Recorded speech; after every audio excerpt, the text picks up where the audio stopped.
You might not want to hear this, but there might be a Shiba Inu winter on the horizon. So if you hodl even just one Shiba Inu token, you need to be extremely cautious. There have been some leaks from the US government and the SEC that seem to show that Joe Biden currently has some crazy things in the works. This is an important video for any SHIB holder, so make sure to keep watching this video. Disclaimer.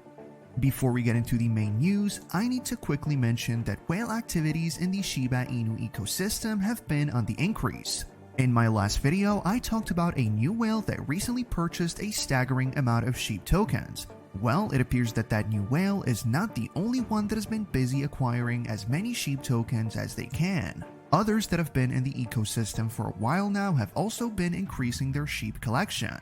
According to You Today, in a surprising turn of events, Shiba Inu is witnessing a surge in large transactions. On September 22nd, the total volume of these hefty trades reached a staggering $38 million.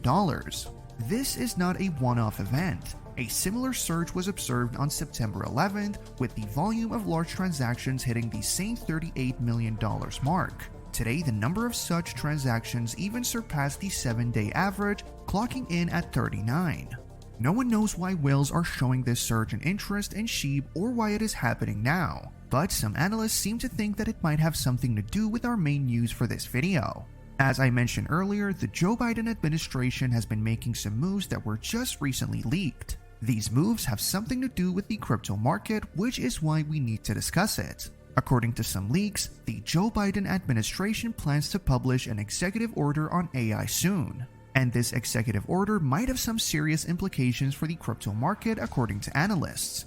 But what's this order? Well, as per the leak, huge companies like Microsoft, Google, and Amazon would be forced to disclose when a customer is trying to purchase computing resources that are more than a certain allowance.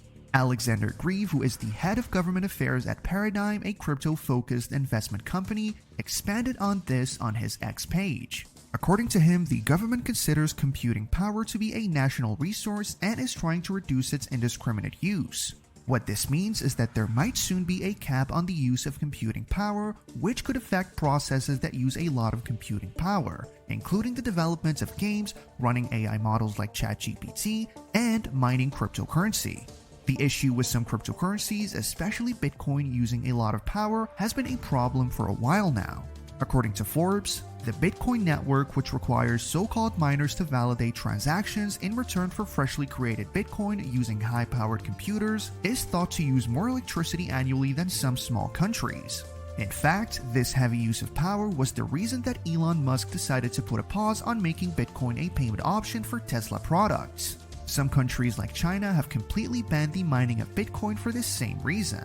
It is still legal to transact Bitcoin in China, you just cannot create the coin because of its heavy use of energy. As a result, many who used to have a Bitcoin mining base in China decided to change base to the United States. So you can understand how things would have gotten too much and why the US government might be considering putting a cap on power use. However, while it is understandable why the US government might be considering this move, it doesn't make it any easier to swallow. A policy that puts a cap on energy usage, even making tech companies report any purchase of an unusual amount of computing power, could have a significant effect on the crypto market, and this is mostly because of how pivotal Bitcoin is to the crypto market. That said, I feel like I need to mention that many cryptocurrencies and crypto projects have taken the initiative to reduce the amount of power that is used. Bitcoin is the cryptocurrency that uses the most amount of power in its creation, and even that has improved in the last couple of years. Bitcoin has been taking steps to reduce its dependence on combustible energy, and as at the beginning of this year, about 50% of its operations are carried out using clean energy. So the impact of the executive order might not be as devastating as some expect. If you found this really valuable, please drop a comment and share this video with friends. It really helps with the YouTube algorithm, thus helping me to keep increasing the quality of the videos. Meanwhile, the US Congress seems to be on the side of the crypto market. The latest update is that 4 US congressmen have pushed for the SEC to approve spot Bitcoin ETFs immediately. This was conveyed in what people are saying was a firmly worded letter. As you probably remember, the SEC has not approved any crypto ETFs since applications for them started pouring in. So the fact that the US Congress decided to get involved in some way and basically force the hand of the SEC kind of made it seem as though we might be getting one of those ETFs soon. Unfortunately, it isn't yet time to rejoice because the SEC is actually refusing to cooperate with the Congress's request. At least the head of the SEC, Gary Gensler, is refusing.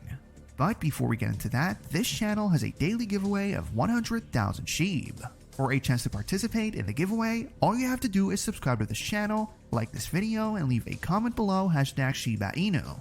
Good luck. Gensler has refused to respond to Congress to confirm that he has received their message and has started acting on the request. So it doesn't seem like he is taking what they said seriously, and this is probably easy to do because the letter was only written by 4 congressmen and not the entire Congress. More importantly though, it is not surprising that Gensler is dragging his feet with approving crypto ETFs, even though the Congress has asked him to send the approvals immediately. If you know anything about Gensler and his relationship with the crypto market, you would know that he is not excited about it. He still sees cryptocurrency as nothing more than an avenue for fraudsters and scam artists to do what they do. The fact that he still thinks this way in spite of the fact that a large company like BlackRock is looking to enter the crypto market is just crazy. There is absolutely no way that a company like BlackRock would have sent out that ETF application without doing due diligence. BlackRock has a lot to lose and would not invest in something that is fraudulent. So I would have thought that naysayers like Gensler would have changed their tune with BlackRock entering the market, but they have stubbornly continued to believe what they have always believed. That said, there is still hope for the crypto market because Gary Gensler might not be there for long. US Congressman Warren Davidson has mentioned that he has plans to get Gary Gensler fired. It looks like everybody has had it with Gary Gensler and the way that he has been using the SEC to threaten innovation and the growth of capital markets in the US. So the only way to restore the SEC to what it was created for is by removing Gensler as head. According to Wikipedia, Gensler has shown a disregard for the rule of law, a lack of transparency and accountability, and a hostility towards emerging technologies such as cryptocurrencies. He has also overstepped his authority and abused his power to pursue a personal agenda that harms investors and businesses. Based on all of that, Davidson introduced a bill to remove Gary Gensler as the chairman of the SEC, calling it the SEC Regulatory Accountability Act. Of course, there is the possibility that this bill won't be passed to law, especially if there are many others in Congress who like the way that Gensler is running the SEC. However, if the bill is passed into law, we might finally get those crypto ETFs approved. And if that happens, we can expect the crypto winter to be staved off and for the crypto market to enter a bullish run. But I guess we'll just have to wait and see. With that, we come to the end of this video. If you enjoyed the video, then please like this video and don't forget to leave a comment in the comments section. This really helps me with the YouTube algorithm. Also, please share this video to as many people as possible. Let's get this news out there.